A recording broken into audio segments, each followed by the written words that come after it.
het was net 'n ongelooflike ervaring geweest. Het was ek dink eerstens regtig net stelling geweest om saam met die hele cast en crew te werk met Richard.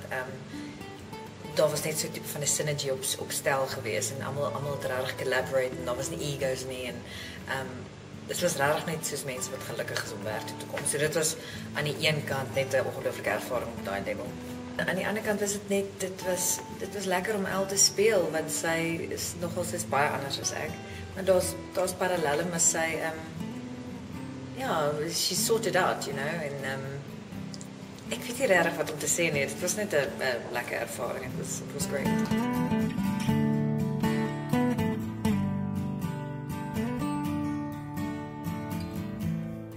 Vrouens met baie layers. Ek hou van complicated rolle. Ek hou van fyn besnaarde mense. Waar daar 'n tipe van 'n sensitiwiteit is wat nie net enige Jack of Joe het nie. Ek smaal sulke rolle. Maar dan ook net plain unadulterated pure comedy.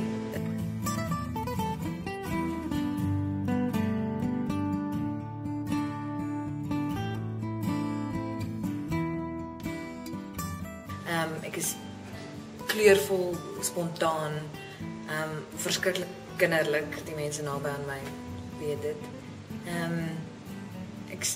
Baie van my close pals sê ek's intens wat seker maar waar is, maar dis ook ons stry baie daaroor.